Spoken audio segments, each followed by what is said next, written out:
Microsoft released a propaganda report. What does this mean for us? Let's start with the most important topic. Microsoft released a propaganda report about the evil Russians and how they, Microsoft, defend one well-known country. I usually avoid such topics, but in this case I just can't. Most of the report is water and unproven, highly likely stuff. It is boring to read. More than half of the report is not about cyber attacks at all, but about propaganda, disinformation attacks in media, social network, etc. with strange historical digressions. For example, they give a photo of some article from an Indian newspaper in the 1980s and write that this publication was organized by the KGB. I'm not kidding, look at page 12.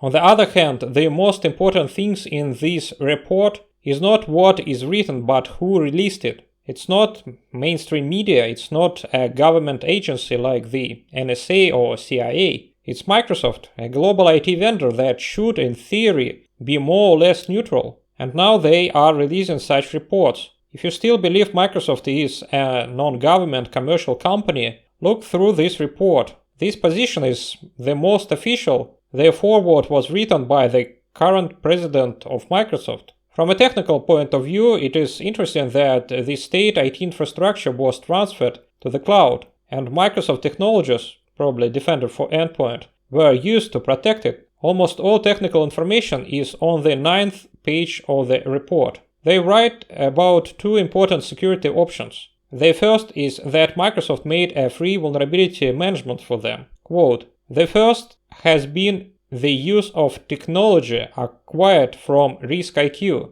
that identifies and maps organizational attack surfaces, including devices that are unpatched against known vulnerabilities and therefore are the most susceptible to attacks." End of quote. It's not entirely clear how they did it. They could just connect hosts to Defender for Endpoint, but perhaps they massively activated the collection of data from hosts in some other way. The description of the second protection option hints at the existence of such non-standard methods. Quote, "MSTIC recognized that some malware could be mitigated meaningfully by turning on a feature in Microsoft Defender called Controlled Folder Access. This typically would require that IT administrator access devices across the organization, work made more difficult and potentially even dangerous in some conditions.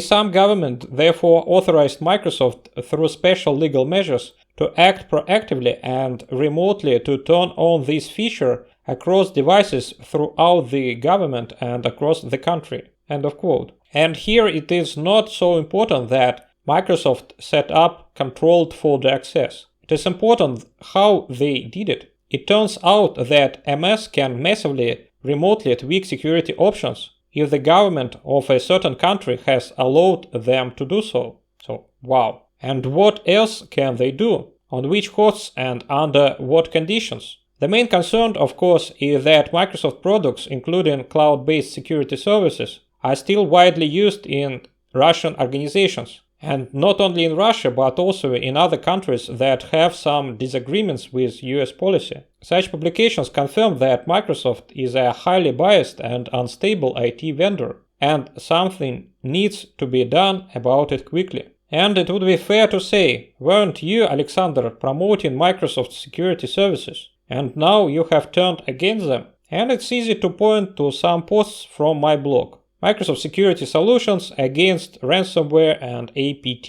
By the way, the best business breakfast I ever had. The catering was top-notch. Microsoft Defender for Endpoint, why you may need it, and how to export hosts via API in Python. Getting hosts from Microsoft Intune MDM using Python. How to get antivirus-related data from Microsoft Defender for Endpoint using Intune and Graph API. Microsoft Defender for Endpoint, the latest version of antivirus engine and signatures. It's production, but I don't have a post about exporting vulnerabilities from Defender for Endpoint. I was going to make a post about it, but there were always more important topics. What can I say? I still think that Defender for Endpoint is a cool and user-friendly solution, although sometimes it may be buggy. I also think it is logical to use your OS vendor's security services, just because you already have complete trust in your OS vendor,